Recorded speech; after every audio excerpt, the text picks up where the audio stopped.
ورحمۃ اللہ وبرکاتہ۔ الحمد للہ الذی لم يتخذ ولدا ولم يكن له ولی من الذل ولم يكن له شریک فی الملک وکبرہ تکبیرا، والصلاة والسلام علی سید الانبیاء والرسل وخاتم المرسلین وعلی آلہ وصحبہ ومن تبعہم بإحسان الی یوم الدین۔ اللہم انفعنا بما علمتنا وعلمنا ما ينفعنا وزدنا علما۔ اما بعد فاعوذ باللہ من الشیطان الرجیم۔ قل ان كان آباؤكم وأبناؤكم وإخوانكم وأزواجكم وعشيرتكم وأموال اقترفتموها وتجارة تخشون كسادها ومساكن ترضونها أحب إليكم من الله ورسوله وجهاد في سبيله فتربصوا حتى يأتي الله بأمره والله لا يهدي القوم الفاسقين۔ نہایت عزت کے لائق سامعین محترم، بزرگوں، دوستوں، بھائیوں، جیسا کہ آپ کو معلوم ہے کہ نبی کریم صلی اللہ علیہ وآلہ وسلم کو اللہ تبارک و تعالیٰ نے سب سے اونچا مقام عطا فرمایا ہے۔ اس کائنات میں اللہ کے بعد اگر سب سے زیادہ شان و شوکت والی، عظمت والی اور مقام والی کوئی ہستی ہے تو ہمارے پیارے پیغمبر حضرت محمد الرسول اللہ صلی اللہ علیہ وآلہ وسلم، ان کا مقام ہے۔ اللہ تبارک و تعالیٰ نے اسی مقام ہی کی بنا پر ہمیں آپ صلی اللہ علیہ وآلہ وسلم سے سب سے بڑھ کر محبت کرنے کا حکم دیا ہے۔ اس کی میں 3 دلیلیں پیش کرتا ہوں۔ ایک دلیل تو میں نے یہ آیت پیش کر دی ہے کہ سب چیزوں سے زیادہ اللہ کے رسول کے ساتھ محبت کرنا یہ تمہارے لیے لازم ہے۔ یہ سورۃ توبہ کی آیت ہے جو میں نے پڑھی ہے، سادہ سا ترجمہ سن لیں اور آپ کو پتہ چل جائے گا کہ اس دلیل میں کیا بیان کیا گیا۔ اے پیارے حبیب علیہ السلام، آپ فرما دیجئے ان کان آباؤکم، اگر تمہارے آباء و اجداد، باپ، دادا، پردادا اوپر تک، و ابناؤکم، اور تمہارے بیٹے، پوتے، پڑپوتے نیچے تک، و اخوانکم، تمہارے بھائی، سگے بھائی ہوں، اللاتی بھائی ہوں، اخیافی بھائی ہوں، کسی بھی قسم کے ہوں، تمہارے تمام بھائی، و ازواجکم، تمہاری بیویاں، وہ 1 ہوں، 2 ہوں، 3 ہوں، 4 ہوں، ساری کی ساری، و عشیرتکم، تمہارے خاندان، کنبے، قبیلے، و اموالکم اقترفتموہما، اور تمہارے مال جن کو تم کماتے ہو، و تجارت تخشون کسادہا، اور تمہاری تجارتیں اور بزنس جن کے خسارے کا تمہیں ڈر لگا رہتا ہے، و مساکن ترضونہا، اور تمہاری بلڈنگیں، کوٹھیاں، مکان، محل جن میں تم رہتے ہو اور جن کے اندر تم جو ہے وہ پسند کرتے ہو، جن سے تم خوب محبت کرتے ہو، یہ ساری چیزیں جو میں نے ذکر کی ہیں، اللہ تعالیٰ فرماتے ہیں احب الیکم من اللہ ورسولہ وجہاد فی سبیلہ، اگر تمہیں یہ چیزیں زیادہ محبوب ہیں اللہ سے بڑھ کر، اس کے رسول سے بڑھ کر، اور اس کے رستے میں جہاد سے بڑھ کر، فتربصوا، تو پھر انتظار کرو، حتیٰ یاتی اللہ بامری، یہاں تک کہ اللہ تعالیٰ اپنا عذاب لے۔ تمہارے بیٹے بھی، تمہارے والدین بھی، تمہاری بیویاں بھی، تمہارے بھائی بھی، تمہارے کنبے قبیلے بھی، تمہاری تجارتیں، تمہارے مکانات اور تمہارے مال، یہ سارے کے سارے اللہ سے زیادہ پیارے ہیں، یہ سارے کے سارے اللہ کے رسول سے زیادہ پیارے ہیں، یہ سارے کے سارے اللہ کے راستے میں جہاد کرنے سے زیادہ پیارے ہیں، تو پھر اللہ کے عذاب کا انتظار کرو۔ واللہ لا یہدی القوم الفاسقین، اللہ تعالیٰ فاسقوں کو کبھی ہدایت نہیں دیتے۔ مفسرین کا تقریباً اتفاق ہے کہ یہ آیت اس بات پہ دلالت کرتی ہے کہ محمد صلی اللہ علیہ وآلہ وسلم کے ساتھ محبت کرنا فرض ہے، اور یہ محبت تمام چیزوں سے بڑھ کر ہونی چاہیے۔ ایک دلیل۔ دوسری دلیل، نبی کریم صلی اللہ علیہ وسلم کا خود فرمان ہے لا یؤمن احدکم حتی اکون احب الیہ من والدہ و ولدہ والناس اجمعین، لوگوں اس وقت تک کوئی بندہ بھی مومن ہو نہیں سکتا ہے جب تلک وہ مجھے یعنی محمد الرسول اللہ صلی اللہ علیہ وآلہ وسلم کو اپنے والدین سے، اپنی اولاد سے، تمام لوگوں سے بڑھ کر جو ہے وہ محبوب نہیں جان لیتے، مجھ سے سب سے زیادہ بڑھ کر وہ محبت نہیں کر لیتا، اس وقت تک وہ مومن نہیں ہو سکتا۔ یہ بھی حدیث جو ہے وہ دلیل ہے کہ آپ صلی اللہ علیہ وسلم کی محبت فرض بھی ہے اور سب سے بڑھ کر جو ہے وہ کرنی چاہیے۔ تیسری اور آخری دلیل، حضرت عمر رضی اللہ تعالیٰ کا قصہ آپ نے کئی دفعہ سن رکھا ہے کہ حضرت عمر آئے اور کہنے لگے یا رسول اللہ آپ مجھے بہت زیادہ پیارے ہیں، تمام چیزوں سے پیارے ہیں، بیوی بچوں سے پیارے ہیں، مال و دولت سے پیارے ہیں، لیکن مجھے اپنی جان سے زیادہ پیارے نہیں ہیں۔ تو آپ نے فرمایا عمر ابھی نہیں، پھر یعنی ابھی تمہارا ایمان جو ہے وہ کمپلیٹ نہیں ہوا۔ انہوں نے فوراً کہا یا رسول اللہ اب آپ مجھے اپنی جان سے بھی زیادہ پیارے ہیں۔ آپ نے فرمایا الآن یا عمر، عمر اب تمہارا ایمان جو ہے وہ مکمل ہوا اور درست ہوا ہے۔ یہ تینوں دلیلیں دلالت کرتی ہیں، وقت مختصر ہے بس میں اشارہ کرتا چلا جاؤں گا، تینوں دلیلیں دلالت کرتی ہیں کہ آپ صلی اللہ علیہ وآلہ وسلم سے محبت کرنا کیا ہے؟ فرض ہے، اور سب چیزوں سے بڑھ کر کرنی چاہیے۔ جو بندہ آپ کی محبت میں کوئی شک رکھتا ہے یا اس کے بارے میں کوئی کلام کرتا ہے اس کا ایمان سے کوئی تعلق نہیں۔ ایک بات۔ دوسری بات، یہ محبت کرنے کا فائدہ کیا ہے؟ نمبر ایک فائدہ، آپ صلی اللہ علیہ وسلم نے بہت بڑے اعزاز سے نوازا۔ ایک بدوی آیا اور آ کر کہنے لگا یا رسول اللہ متی الساعہ، قیامت کب آئے گی؟ آپ نے اس کا جواب دینے کی بجائے کہا ماذا اعددت لها، تو نے اس قیامت کے لیے تیاری کیا کی ہے؟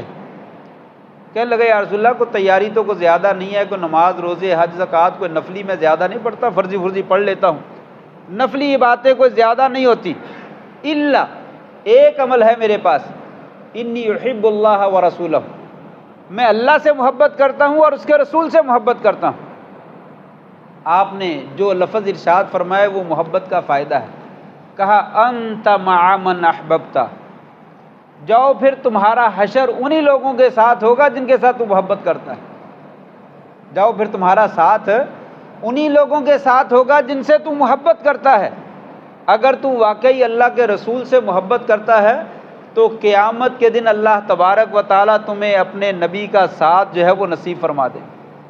اگر تو شرابیوں سے محبت کرتا ہے تو شرابیوں کا ساتھ مل جائے گا، اگر تم زانیوں سے محبت کرتے ہو تو قیامت کے دن زانیوں کا ساتھ مل جائے گا، جوا کھیلنے والوں سے محبت کرتے ہو تو جوا کھیلنے والوں کا ساتھ مل جائے گا، ناچ گانے کی محفل میں شرکت کرنے والوں سے محبت کرتے ہو تو ان کا ساتھ مل جائے گا۔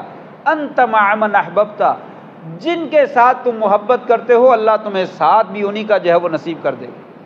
حضرت انس فرماتے ہیں، اس حدیث کے راوی ہیں، وہ فرماتے ہیں ما فرحنا فی الاسلام، ہم میں اسلام لانے کے بعد کبھی اتنی زیادہ خوشی نہیں ہوئی جتنی زیادہ خوشی آپ صلی اللہ علیہ وسلم کے اس فرمان سے ہوئی، انت مع من احببت، جاؤ تمہیں اسی کا ساتھ ملے گا جس کے ساتھ تم کیا کرتے ہو؟ محبت کرتے ہو۔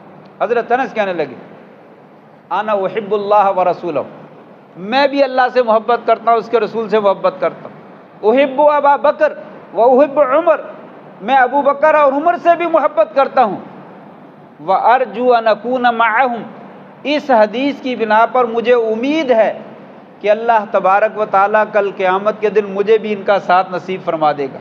ان لم تکن اعمالی مثل اعمالہم، اگرچہ میرے عمل جو ہیں وہ ابو بکر جیسے نہیں ہیں، عمر فاروق جیسے نہیں، لیکن محبت کی بنا پر مجھے امید ہے کہ اللہ تبارک و تعالیٰ مجھے بھی ان کے ساتھ جو ہے وہ اکٹھا کر دے گا اور ان کے ساتھ جو ہے وہ ہمارا عشر اکٹھے ہو جائے گا۔ تو یہ پہلا فائدہ ہے آپ کے ساتھ سچی محبت کرنے کا کہ اللہ تبارک و تعالیٰ کل قیامت کے دن آپ کا ساتھ نصیب فرما دے گا۔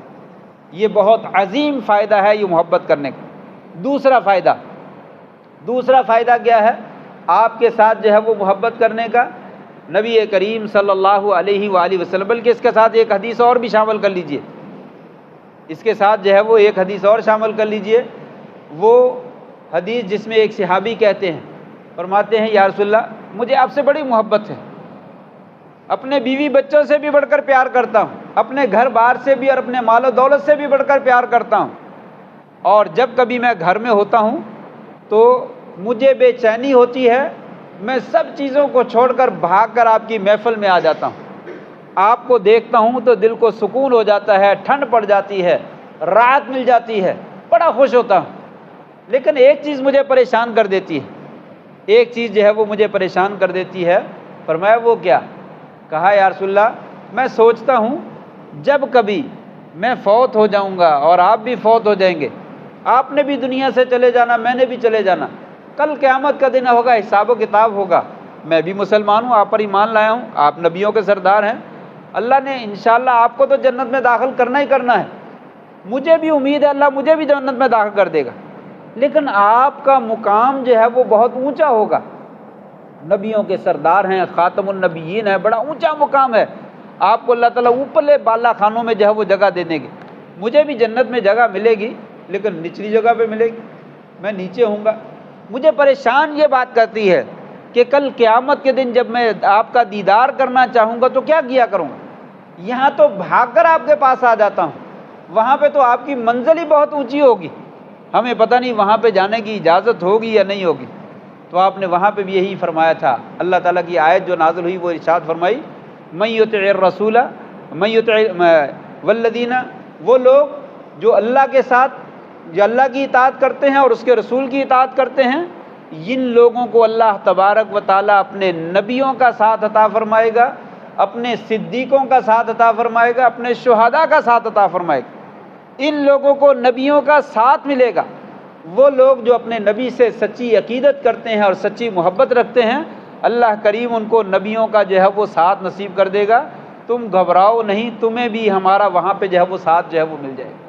تو یہ دو دلیلیں دلالت کرتی ہیں کہ یہ سب سے بڑا انعام ہے ان لوگوں کے لیے جو آپ سے سچی محبت کرتے ہیں اور سچا پیار کرتے ہیں، کل قیامت کے دن اللہ تبارک و تعالیٰ ان کو جو ہے وہ اپنے نبی کا ساتھ جو ہے وہ عطا فرما دے گا۔ دوسرا فائدہ حدیث پاک میں آتا ہے، ثلاث من کن فیہ وجد بہن حلاوت الایمان، تین خصلتیں ایسی ہیں جس بندے میں پائی جائیں اللہ تبارک و تعالیٰ اسے ایمان کی مٹھاس، ایمان کی حلاوت اور ایمان کا مزہ عطا فرما دیتے۔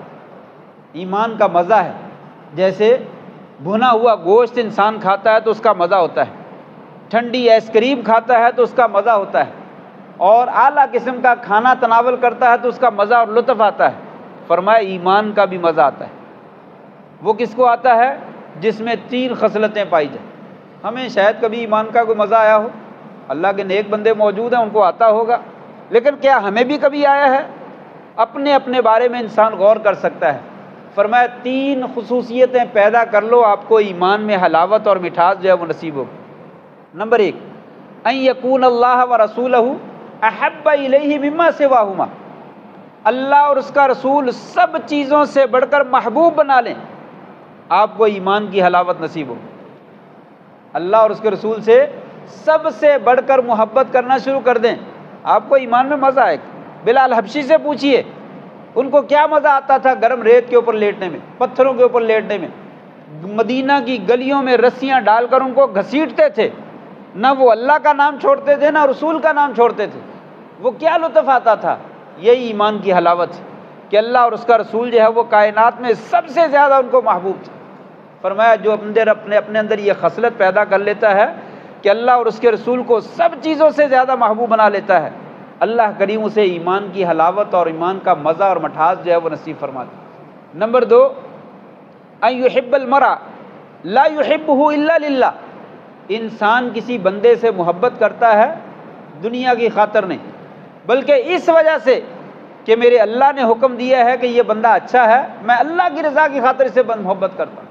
ہماری محبت تو اسی طرح کی ہوتی ہے نا کہ یہ ڈی ایس پی ہے، اس کے ساتھ تعلقات بڑھا لو، یہ ایم این اے ہے، اس کے ساتھ تعلقات بڑھا لو، یہ ایم پی اے ہے، یہ جج ہے، اس کے ساتھ تعلق بڑھا لو تاکہ ضرورت کے وقت جو ہے وہ ہمارے کام آ جائے گا۔ لیکن ایک محبت ہے اللہ کی رضا کی خاطر، میں اس بندے سے محبت کرتا ہوں، کیوں؟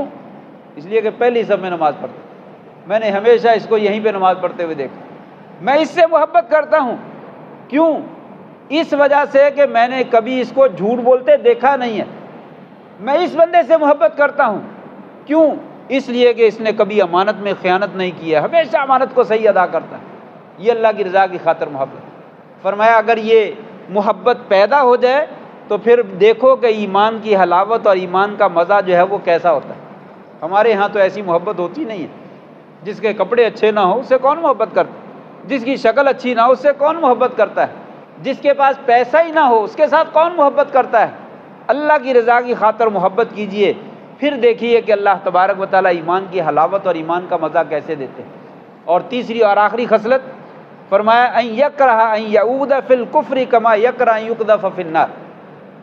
زمانہ جاہلیت کافرانہ اور جاہلیت والی عادات کی طرف واپس پلٹنے کو ایسے ناپسند کرتا ہے جیسے آگ میں داخل کیے جانے کو ناپسند کرتا ہے۔ جو غلط کام کرتا تھا چھوڑ دیے، توبہ کر لی، اب دوبارہ اس کی طرف منہ کرنے کو اس کا جی نہیں چاہتا، اسی طرح جیسے آگ میں پھینکے جانے کو وہ پسند نہیں کرتا۔ فرمایا اسے بھی اللہ تبارک و تعالیٰ جو ہے وہ ایمان کی حلاوت اور ایمان کا مزہ دیتا۔ ہم تو ایسے ہیں نا، گناہ کر لیتے ہیں، پھر کہتے اللہ معاف کر دے، پھر کر لو، پھر کر لیا، پھر کر لو، پھر کر لے، پھر اللہ معاف کر دے گا۔ وہ کہتا ہے کہ نہیں، پہلے جو گناہ کیے چھوڑ دیے، دوبارہ اس کی طرف دیکھنا ہی پسند نہیں کرتا، جانا تو بڑی دور کی بات ہے۔ اکثر لوگ شکایت کرتے ہیں مولانا مسئلہ بتلائیے، میں گناہ کر لیتا ہوں، پھر توبہ بھی بڑی سچی کرتا ہوں، پکی توبہ کرتا ہوں، پھر کر بیٹھتا ہوں۔ کہا یہ بھی اللہ کے بندے ہیں، اگر جن کو ایمان کی حلاوت اور مزہ نصیب ہوتا ہے وہ دوبارہ مڑ کر دیکھتے ہی نہیں۔ کیسے ہو جاتا ہے؟ جب اللہ سے سچی توبہ کی ہے کہ میرے رب نے منع کیا ہے اور میں نے ظلم کر دیا اپنی جان کے اوپر، میں نے یہ جرم اب دوبارہ نہیں کرنا ہے، کیسے کر لے گا انسان؟ اس کا مطلب ہے اللہ اور اس کے رسول سے سچی محبت ہے ہی نہیں، جس کی وجہ سے انسان دوبارہ جو ہے وہ کام کر بیٹھتا ہے۔ اس لیے کہا اللہ رسول سے سچی محبت کرو اور ڈٹ جاؤ، پھر دیکھو اللہ تبارک و تعالیٰ ایمان کی حلاوت اور ایمان کا مزہ جو ہے وہ کیسے نصیب کرتا۔ دو فائدے، نبی کریم صلی اللہ علیہ وسلم سے سب چیزوں سے بڑھ کر محبت کریں۔ پہلا فائدہ، اللہ کریم قیامت کے دن آپ کا ساتھ نصیب فرما دے گا۔ دوسرا فائدہ، دنیا میں ایمان کی حلاوت اور ایمان کی مٹھاس اور ایمان کا مزہ جو ہے وہ انسان کو جو ہے وہ نصیب ہو جائے گا۔ تیسرا فائدہ اللہ تبارک و تعالیٰ دنیا میں انسان کے سارے گناہ معاف کر دیتا ہے اور اللہ تبارک و تعالیٰ اس کو اپنا محبوب بنا لیتے ہیں۔ قل ان کنتم تحبون اللہ فاتبعونی یحببکم اللہ ویغفر لکم ذنوبکم۔ لوگو اگر تم چاہتے ہو کہ اللہ تم سے محبت کرے، اگر تم چاہتے ہو کہ تم اللہ سے محبت کرتے ہو تو میرے نبی کے ساتھ محبت کرو۔ میرے نبی سے محبت کیا ہے؟ اس کی پیروی کرو، اس کی بات کو مانو۔ اگر تم ایسا کر دو گے یحببکم اللہ، اللہ تعالیٰ تمہارے ساتھ محبت کرے گا، تمہیں اپنا محبوب بنا لے گا، اور کیا کرے گا؟ ویغفر لکم ذنوبکم، تمہارے سارے گناہ جو ہے وہ معاف کر دے گا۔ یہ تین عظیم فائدے ہیں اگر انسان کے پاس رسول اللہ صلی اللہ علیہ وآلہ وسلم کے ساتھ سچی محبت، سچی عقیدت اور سچا پیار جو ہے وہ کیا ہے؟ موجود۔ تو لہٰذا سچی محبت کیجئے۔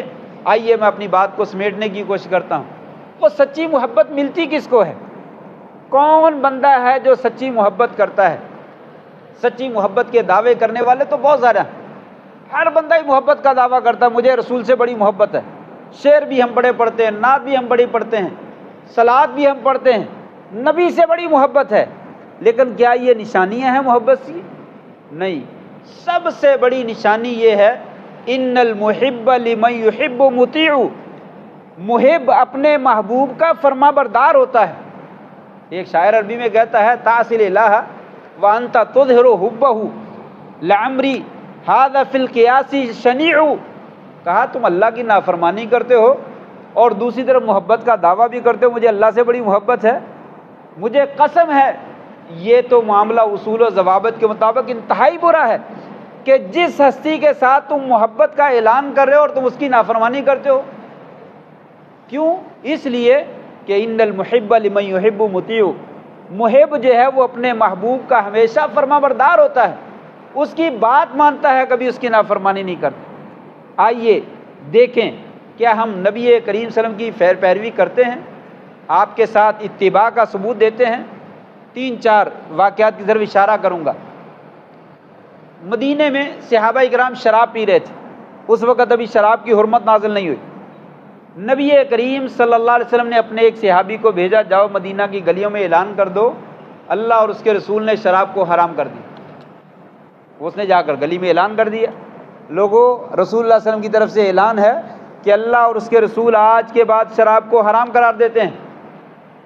وہ صحابی کہتے ہیں میں نے دیکھا مدینہ میں لوگ شراب اس وقت پی رہے تھے، انہوں نے اپنا جام منہ کو لگا ہوا پیچھے ہٹا دیا، کہا نہیں ابھی تو اعلان ہوا ہے، تھوڑی دیر تو پی لیں، یہ پیسے خرچ کیے ہیں، محنت کی ہے، بڑی مشکل سے بنائی ہے، یہ تو پی لیں بعد میں کر لیں۔ کہا نہیں، جام نیچے گرا دی، مٹکے توڑ ڈالے، منہ کے اندر کسی کے اندر شراب تھی اس نے کلی کر دی، میرے رسول کا حکم آ گیا ہے، اب اس کے بعد کسی قسم کی چوں یا چراغ کی کوئی گنجائش نہیں ہو سکتی۔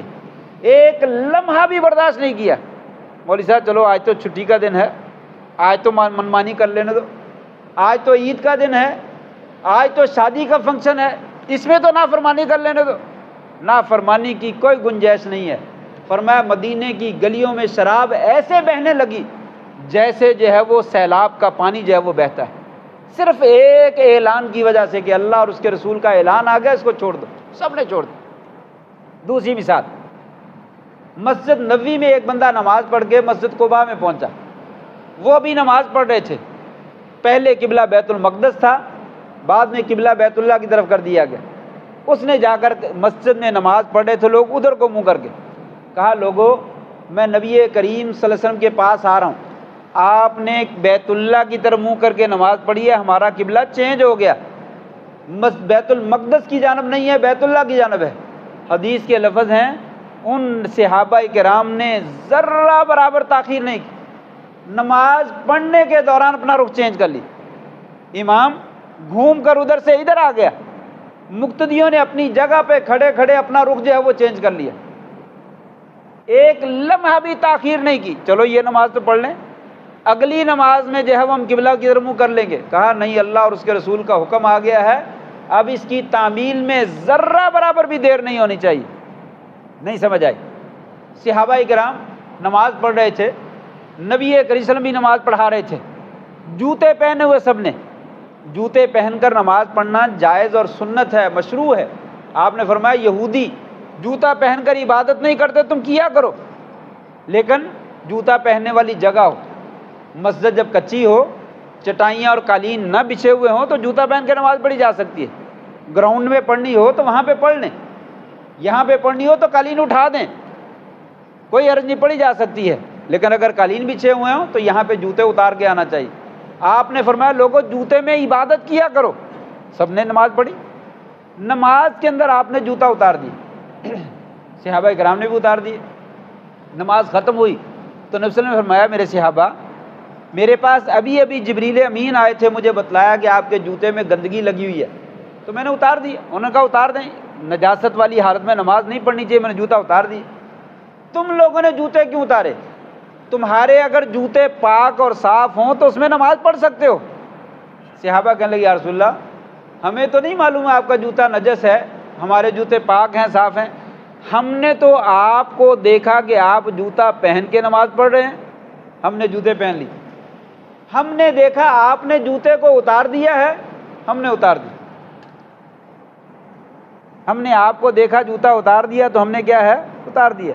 محبوب ہم تو آپ کے اشارے کو دیکھتے ہیں، مصور کھینچ وہ نقشہ جس میں یہ صفائی ہو، ادھر فرمانے محمد ہو، ادھر گردن جھکائی، جو ہی آپ کا حکم یا اشارہ ملتا ہے ہم تو تعمیل کے لیے فوراً تعمیل کر دیتے ہیں، تیار رہتے ہیں۔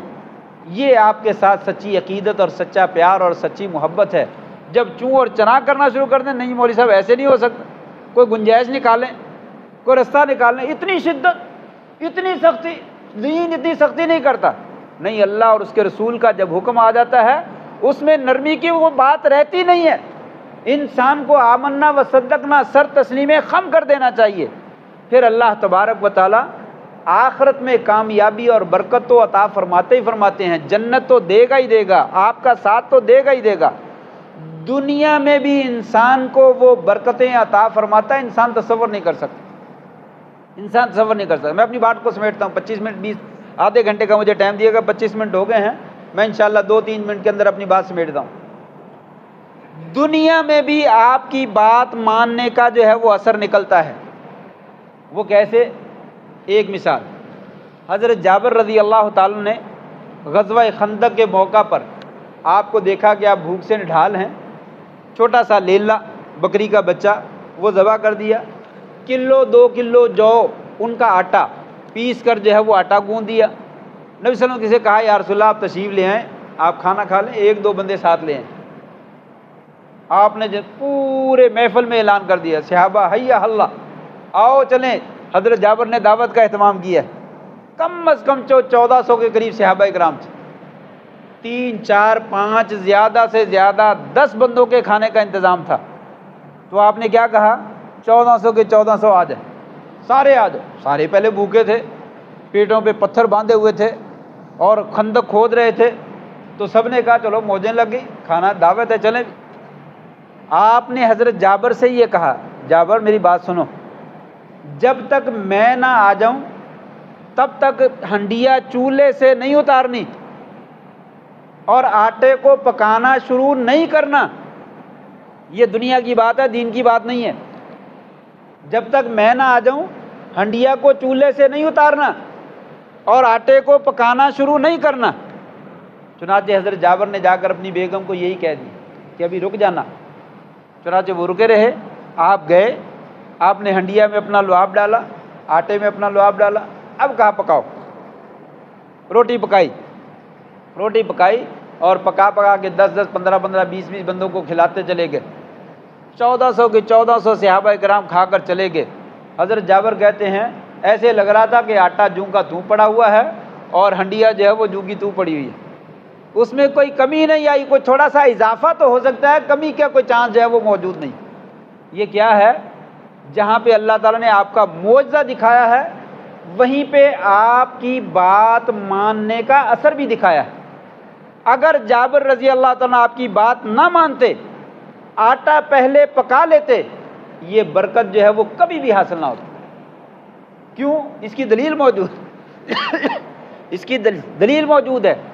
آپ کے ایک صحابی ہیں حضرت ابو رافع رضی اللہ تعالیٰ عنہ، آپ کے آزاد کردہ غلام ہیں، آزاد ہو گئے۔ ایک دن کوئی بکرا آیا، اس کا گوشت بنا لیا اور بلا کر نبی صلی اللہ علیہ وسلم کو دعوت دے دی پکا کر، یا رسول اللہ تشریف لائیے، دعوت ہے آپ کی، کھانا کھا لیجیے۔ آپ آ گئے آپ نے کہا ابو رافع دستی کا گوشت آپ کو بڑا پسند تھا، کہا ابو رافع دستی کا گوشت لے کر آؤ۔ وہ گئے، جا کر ایک دستی اٹھا کر لائے، آپ نے وہ دستی تناول فرما لی، کھا لی۔ آپ نے کہا ابو رافع ایک اور لاؤ، وہ گئے اور ایک لیا، وہ بھی کھا لی۔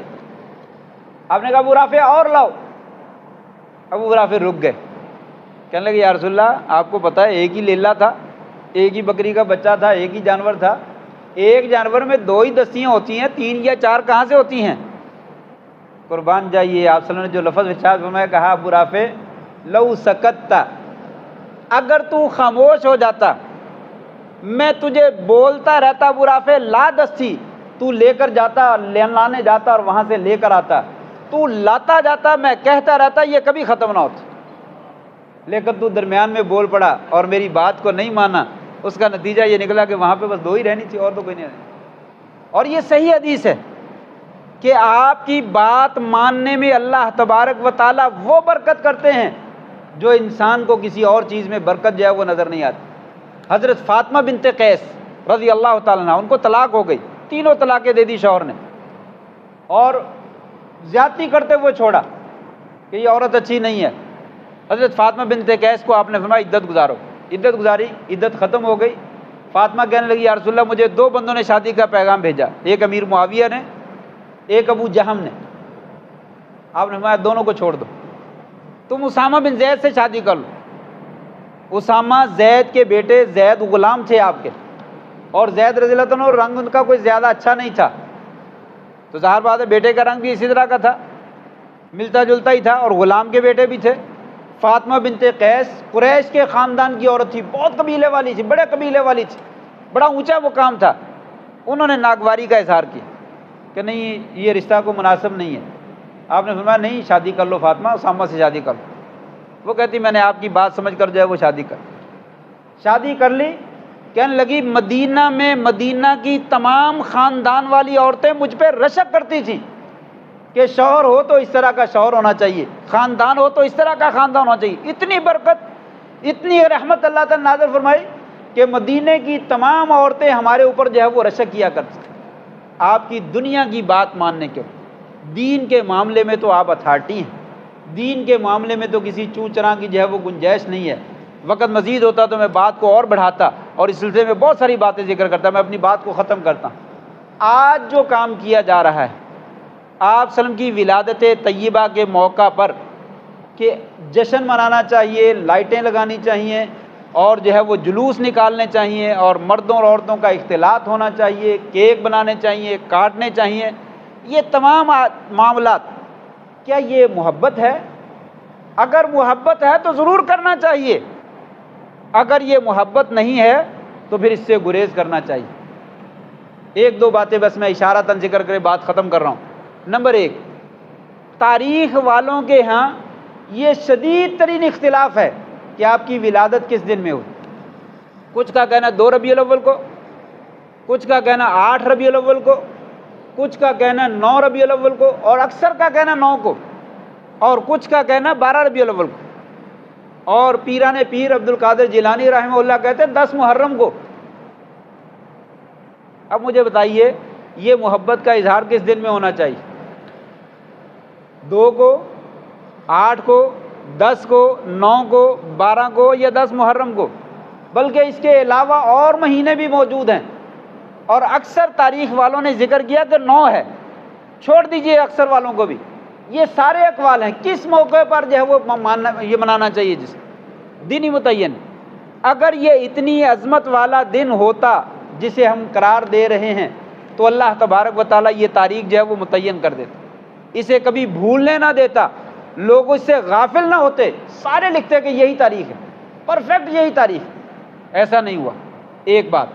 نمبر 2، کیا نبی کریم صلی اللہ علیہ وسلم نے اپنی ساری زندگی میں 12 ربیع الاول یا 9 ربیع الاول یا 8 ربیع الاول یہ دن منایا ہے؟ پوری سیرت پڑھیے، الرحیق المختوم رحمت للعالمین، اور جو ہے شبلی نعمانی کی سیرت النبی، اور جس بندے کی مرضی سیرت کی کتاب اٹھا لیں، آپ کو کہیں پہ نظر نہیں آئے گا کہ نبی کریم صلی اللہ علیہ وسلم نے 12 ربیع الاول کو، 9 ربیع الاول کو، 8 کو، 10 کو کسی قسم کا کوئی اہتمام کیا۔ مکہ کی 13 سالہ زندگی، مدینہ کی 10 سالہ زندگی، چلیے نبی صلی اللہ علیہ وسلم کو بھی گزر گیا زمانہ، ابو بکر صدیق، عمر فاروق، عثمان غنی، علی مرتضیٰ رضی اللہ تعالیٰ اجمعین، چاروں خلفاء کا زمانہ، پوری تاریخ اٹھائیے، کسی نے ربیع الاول کے مہینہ میں کوئی اہتمام کیا ہو؟ چلیے ان کا زمانہ بھی گزار دیجئے، تابعین کا زمانہ لے لیجئے، 3 زمانوں کو آپ نے افضل ترین زمانہ قرار دیا، خیر القرون قرنی، لوگوں میرا زمانہ سب سے بہتر، اس کے بعد میرے صحابہ کا زمانہ، اس کے بعد میرے تابعین کا زمانہ، تبع تابعین کا زمانہ۔ اس پورے زمانے میں کسی نے کوئی کام نہیں کیا، اور اس زمانے کو گزار دیجئے، ائمہ 4 4 بڑے بڑے فقہا کے امام ہیں، فقہ کے امام ہیں، امام ابو حنیفہ، امام احمد، امام مالک، امام شافعی رحمہم اللہ، ان سب کے زمانے میں کسی نے کوئی کام کیا ہو؟ نہیں ملے گا کچھ۔ اب مجھے بتلائیے یہ کیسی محبت ہے؟ یہ کیسی محبت ہے؟ جو کام آپ نے کیا نہیں، جس کام کے کرنے کا آپ نے حکم نہیں دیا، جس کام کو صحابہ کرام نے نہیں کیا، وہ محبت کیسے ہو سکتی؟ یہ محبت کیسے ہو سکتی ہے جس میں مردوں اور عورتوں کا اختلاط ہے، اور جس میں عجیب و غریب قسم کے کلمات کہے جاتے ہیں جو کتاب اور سنت سے ثابت نہیں ہیں، اور جس میں جو ہے وہ ایسے کام کیے جاتے ہیں جس کا شریعت سے کوئی دور کا بھی تعلق نہیں۔ اصل محبت وہی ہے جو کام کیا ہے وہ کر کے دکھاؤ۔ آپ نے کہا داڑھی رکھو، وہ نہیں رکھی جاتی۔ آپ نے کہا سچ بول کے دکھاؤ، نہیں ہم نہیں بول سکتے۔ آپ نے کہا امانت میں خیانت نہیں کرنی، کہا نہیں ہم نہیں یہ کر سکتے۔ محبت بڑی ہے، اے نبی کریم آپ سے محبت بڑی ہے۔ سود ہم کھا سکتے ہیں، جھوٹ ہم بول سکتے ہیں، امانتوں میں خیانت کر سکتے ہیں، لیکن محبت کا دعویٰ سب سے بڑا ہے، سب سے زیادہ محبت بھی ہم کو ہے۔ تو ان دونوں چیزوں میں تضاد پایا جاتا ہے، اس میں تھوڑا سا غور و فکر کر لینا چاہیے۔ میرا یہی پیغام ہے اور یہی میرا میسج ہے۔ اس کے بارے میں تھوڑا سا غور و فکر کریں، اور ہمارے لیے لمحہ فکریہ ہے۔ اللہ سے دعا ہے اللہ تبارک و تعالی ہمیں پیارے نبی اکرم صلی اللہ علیہ وسلم کے ساتھ سچی محبت اور سچی عقیدت اور سچا پیار کرنے کی جو ہے وہ توفیق نصیب فرما دے۔ جو کام آپ نے کیے اور کرنے کا حکم دیا اور صحابہ نے کیے ہیں، اللہ کریم ہمیں وہ کرنے کی توفیق نصیب فرما دے، اور کل قیامت کے دن آپ کا ساتھ جو ہے وہ ہمیں نصیب فرما دے، آپ کے ہاتھوں حوض کوثر کا پانی نصیب فرما دے، آپ کی شفاعت جو ہے وہ ہمیں نصیب فرما دے۔ وآخر دعوانا